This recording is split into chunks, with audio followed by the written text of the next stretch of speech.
question has come through. At this time, I'll take the question because is it wrong for worship leaders to make a living from recording worship songs and charge for worship concerts?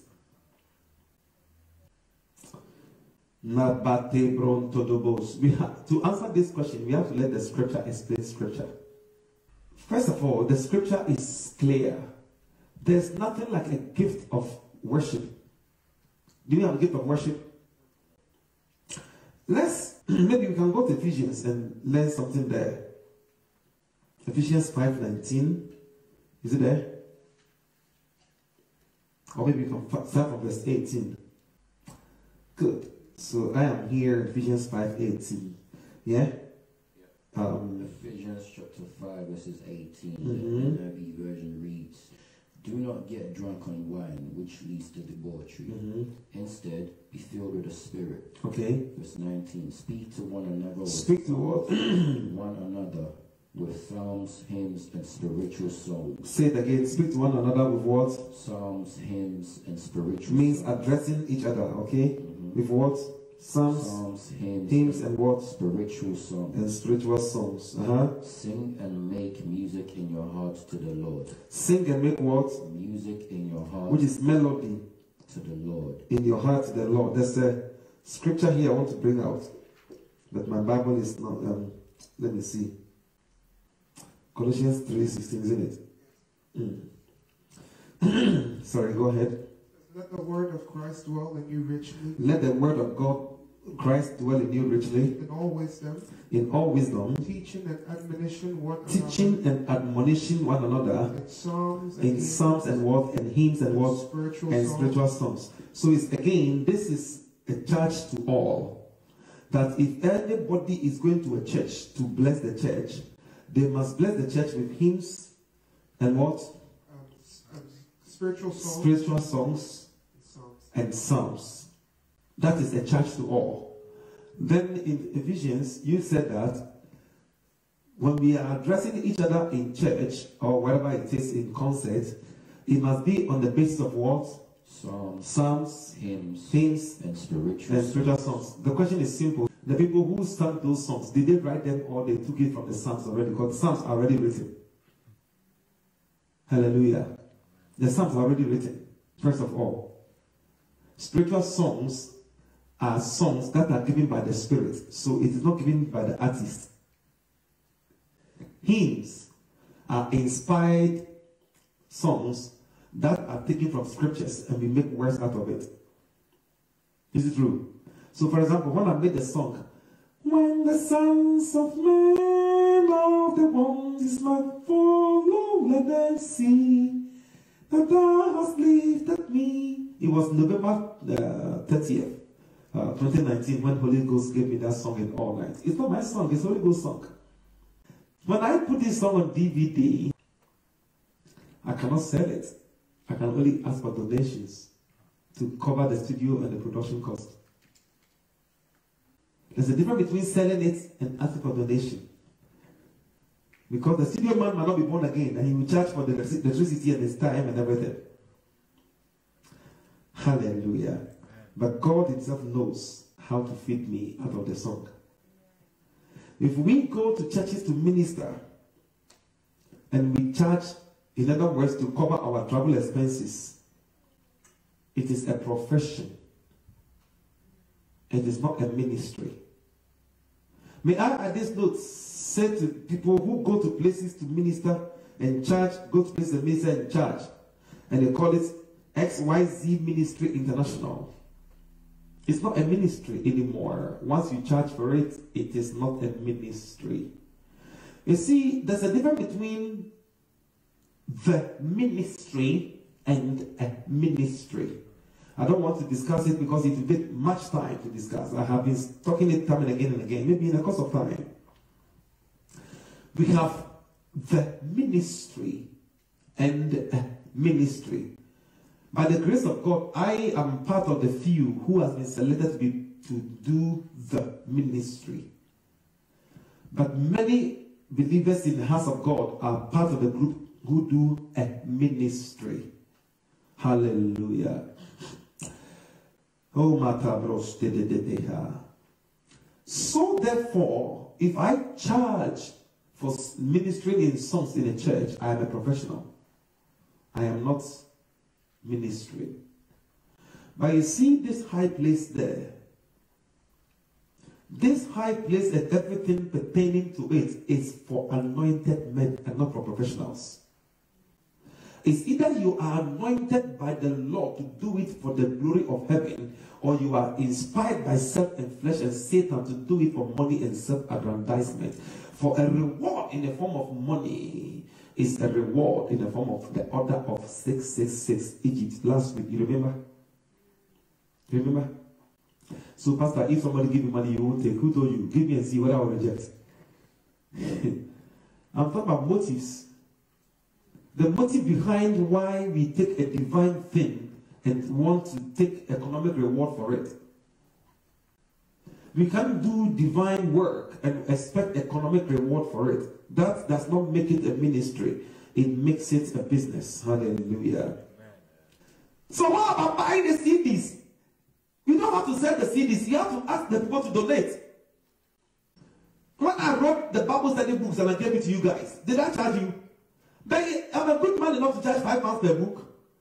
I'll give it to you for free. I've never even asked for donation in return, and yet God still pays my bill. It is a thing I receive from heaven because of you. The thing comes because of you. Now, the question is simple. What about the worship leaders when they go there and nobody attend? Who would they worship? And who would they sing to? The word worship is a thing that is given to God. So if I want them to worship, I worship God. So why do I worship God and expect the church to pay me for worshiping God? Why do I go there to sing glory, glory, ooh la la, glory, ooh la la, and say, now pay me for making ooh la la?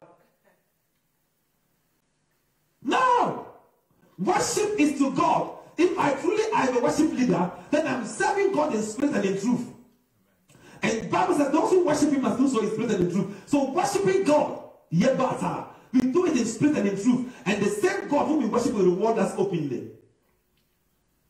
But when it comes to financial matters, God knows. God knows. Many believers cannot part away with money. That's why Jesus says, be careful with greediness. Search ye therefore the scriptures and understand that we build up treasures in heaven, not on earth. Many of you do worship from church to church. That's why I don't invite them to my church to come and play my piano. This piano will stay there until you guys learn how to play it. You can't use God to make money. Money is a thing of the devil. You cannot use God to make money. Paul says when we have what we will eat and we will drink, we should be content. But when God gives more, it's because he wants it to pass to others. Reason why some people don't want to do more is because they are lazy. They are selfish. It's only me and my wife and children. Only me and my wife and children. Be careful with that. Church, music and money don't go. Listen to me. If you cannot make it in the world, don't use God as an excuse to make it. I am the Lord your God who teaches your hands to make wealth. If the world cannot help you to make it, don't come to God and want to make it at all costs. Please be careful. Hallelujah. The things of God and money don't go together. God determines what measure of financial blessings must come your way. I call it financial blessings when it is what? Sanctified by heaven and ordained and sanctioned. But Satan does not give a blessing. It's a curse to it. Hallelujah. Amen. So somebody says, so Joyce Meyer, Creflo and Benny Hinn are all wrong. Their ministries, which include books and CDs, are wrong. Well, I'm not going to judge them. But the scripture is so clear. For me, scripture is so clear. Jesus should have charged for the Beatitudes. Blessed are the meek, for they shall inherit the earth. Blessed are the pure in heart, for they shall see God. That alone, £50,000, who will have paid? The things of God and money don't go. It's a shame that, listen to me, I want money, but I don't need the money.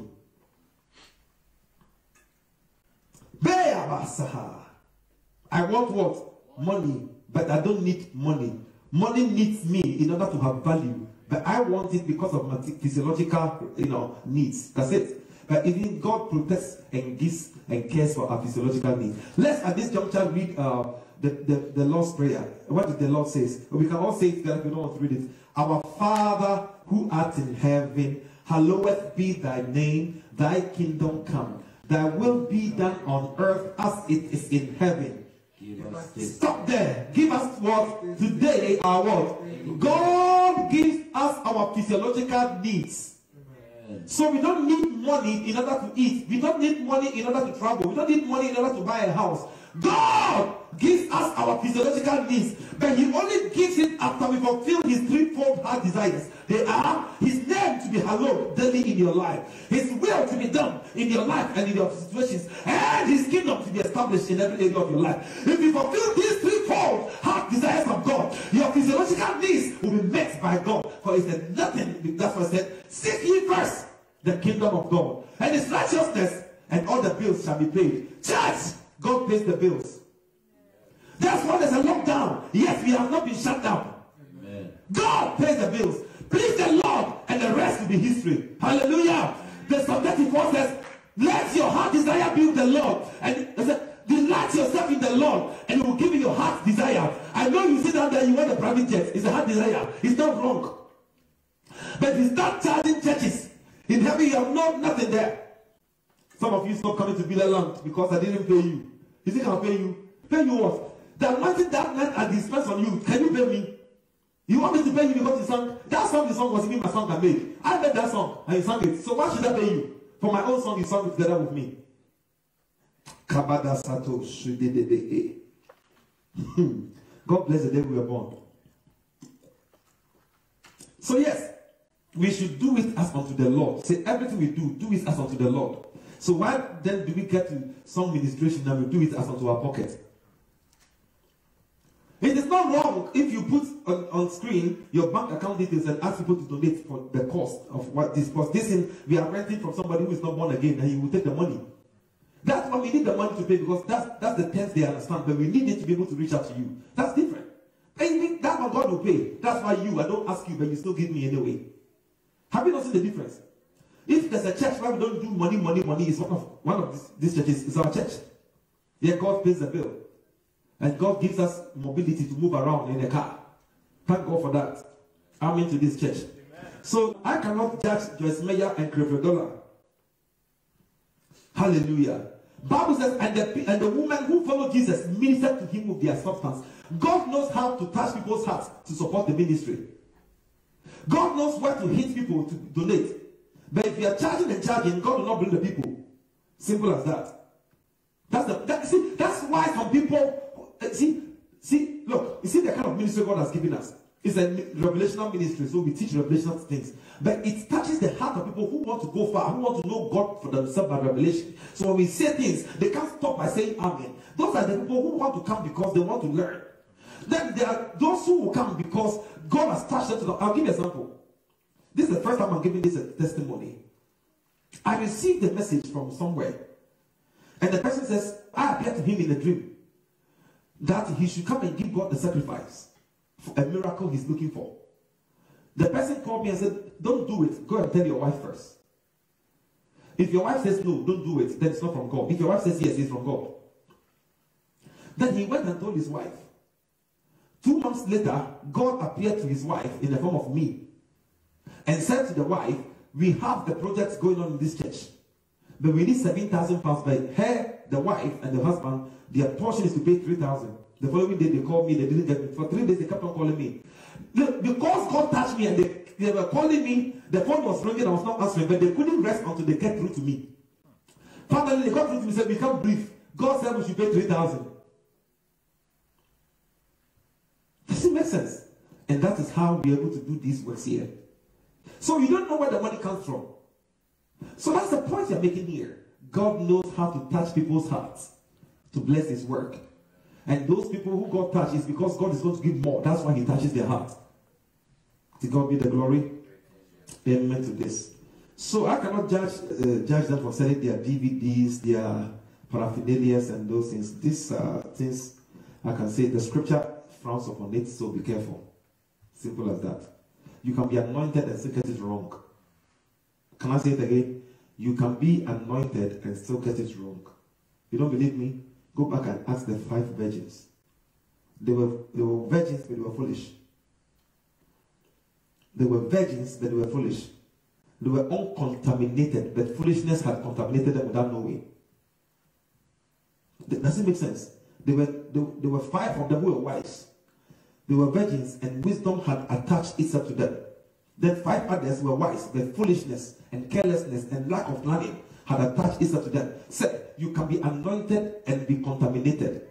You can be anointed but defeated. I've taught you a principle before. You remember in Unimix house, the syndrome of the defeated righteous man. I taught it before as a teaching.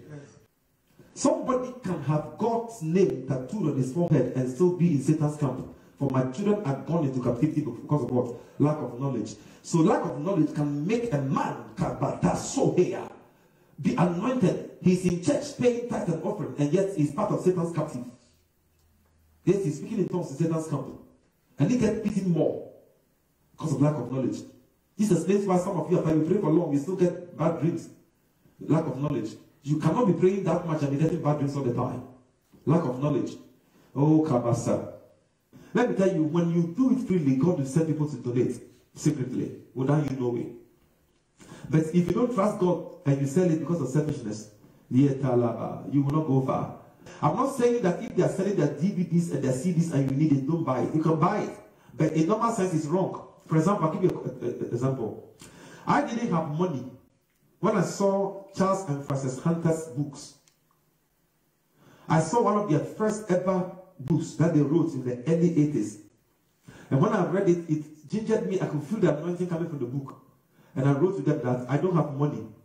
I am a pastor preaching in Burkina Faso. But I want all your books and every material you have. And the woman, which is Frances, she wrote back with her husband and said, Holy Ghost has ministered to us that we should give you everything we have for free. And they gave me their notebooks, their everything, which I still have here. So they taught me how to heal the sick. They taught me how to pray for the impossible miracles to happen. They gave me DVDs. I watched it. Oh my God. I said, wow, these people, they inspired me. So in the night, I will pray so much. Crying, praying. Lord, I want what they have. I don't want their weaknesses. Because they used to wear glasses. I don't want to be blind. I want to be able to have their gifts, but not their weaknesses. But they gave it to me for free because I was honest. I'm sure some of these people, like you just mentioned online, Brother Dollar, Brother Sister Maya, and everybody, if you write to them and say, no, I don't have money, but I want all your books, I'm sure some of them will give you. You see, I'm sure. So don't let's judge yet. We don't know why they sold their books. Maybe sometimes God can say to you to sell it.